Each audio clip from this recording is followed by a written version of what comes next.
afternoon, everyone, and welcome to this press conference that, as you know, will be concentrated on agriculture matters, and we will revert to fisheries later on, hopefully this evening.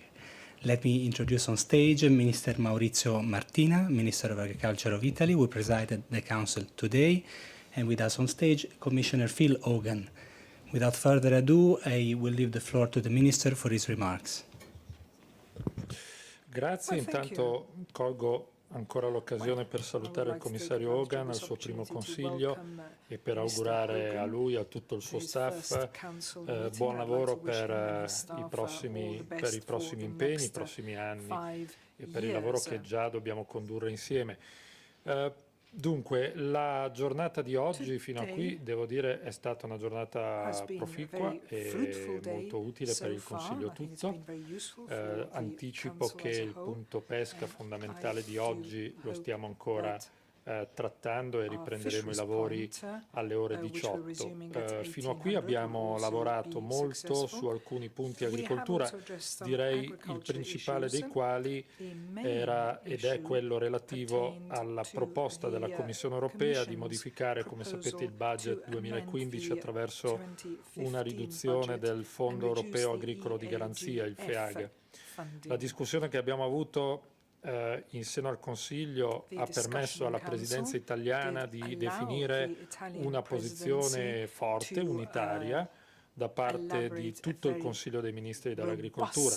Questi ultimi, quindi tutti i ministri, hanno ritenuto che la proposta della Commissione non corrisponda alle necessità del settore agricolo già molto provato dall'impatto dell'embargo deciso dalla Federazione Russa. Non si ritiene che l'agricoltura europea debba pagare due volte la conseguenza di questo bando russo. Questo orientamento adesso verrà espresso in maniera molto chiara, con concretezza, attraverso una lettera che io invierò in quanto Presidente al Presidente dell'Ecofin affinché tenga conto della posizione dei Ministri dell'Agricoltura nell'ambito della procedura di conciliazione che è già in corso in Parlamento europeo e che si svilupperà anche nelle prossime settimane.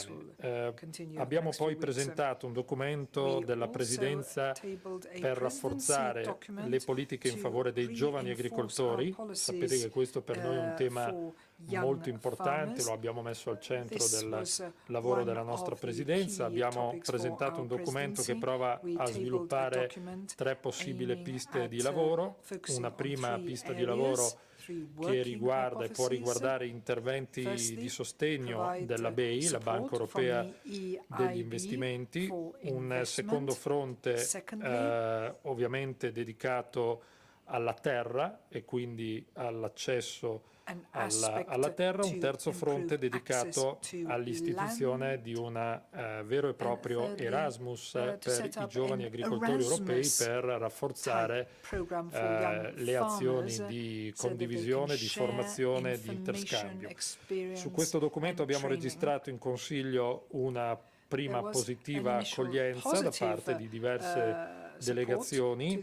Noi continueremo a lavorare con la Commissione su questi temi nei prossimi giorni e contiamo di valutare un approdo e un punto di iniziativa ulteriore con il Consiglio di dicembre. Un terzo argomento fondamentale del lavoro di oggi ha riguardato in particolare una dichiarazione che è stata presentata dai paesi del gruppo di Visegrad sulla riforma del regolamento biologico, i cui contenuti ci siamo impegnati ad integrare nella proposta di compromesso che verrà presentata al Consiglio di dicembre, quando avverrà la discussione vera e propria.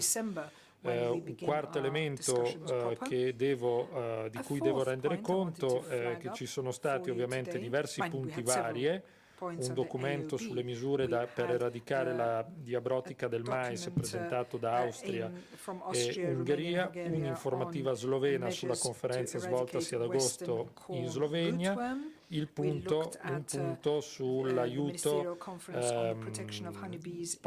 punto sull'aiuto di Stato proposto da Cipro è stato invece rinviato al prossimo Consiglio. Infine, come Presidenza siamo nuovamente intervenuti sul tema dell'assegnazione dei domini Internet da parte dell'ICANN, insistendo con la Commissione affinché vengano assunte tutte le opportune iniziative, compresa l'attivazione della procedura di independent review, in relazione alla possibile attribuzione dei domini .wine e .vin al fine di rassicurare la protezione delle indicazioni geografiche del vino europeo. Thank you very much, President, and I'm glad of the opportunity of being here today for my first Agrifish Council. And we had, as the President of the Council has outlined, a very interesting agenda. We didn't have any major decisions to make today, but it was a great opportunity to meet the 28 Council members, but equally to hear their views on a number of issues. And the principal issue, of course, was the budgetary situation arising from the amending letter of the Commission of the 15th of October last. This is having, obviously, a very serious matter of concern for Member States in the context of the Russian ban.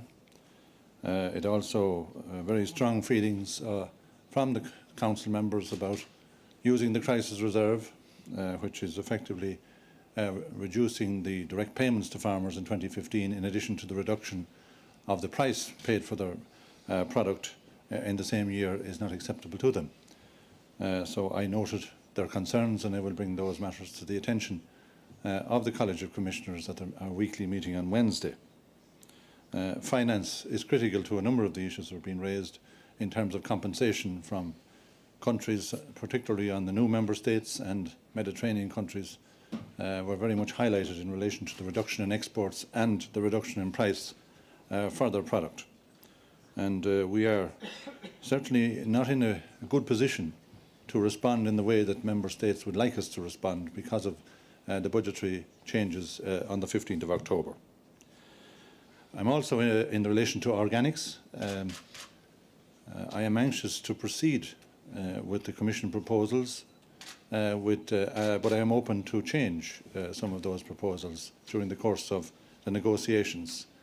And we expect that between now and next June, that we will have an opportunity to make some of those changes and hopefully make the proposals and deal with the concerns, particularly from Germany and the Netherlands today, and indeed Austria, who have expressed some concerns in relation to the present proposals of the Commission.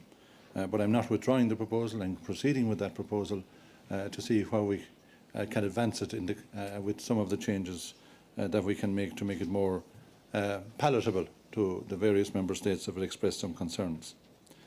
Young farmers is a very big issue, and the Presidency quite rightly put this on the agenda. This is part of the essential structural reforms that are required for the future development of agricultural policy. If we don't have highly educated, strongly motivated people in the agricultural community in the future, we will not be able to get enhanced productivity, better knowledge transfer and innovation from people of the younger generation, and help them to stay involved and interested in agricultural activities. So the Common Agricultural Policy, as you know, has already given incentives in the new policy to young farmers, a 25% increase in top-up, additional support for businesses, but we need to do more. And I'm looking for support from the European Investment Bank. I'm looking for additional supports of how we can achieve certain objectives for young people in the context of the Rural Development Programme to enhance the prospects of young people being involved more and more in agricultural activity, and to give the value added that we need in the member states. We only have so much land. We have to enhance productivity, and we have to enhance that through the younger generation, in my view. So I think the Presidency have dealt with a number of the other issues that have been organised. I won't repeat them again, but just to say that it was a good opportunity to hear the views of member states across a number of issues, but obviously specifically on the budgetary difficulties that we have in order to deal with the crisis arising from the Russian ban. Thank you. Thank you, Commissioner.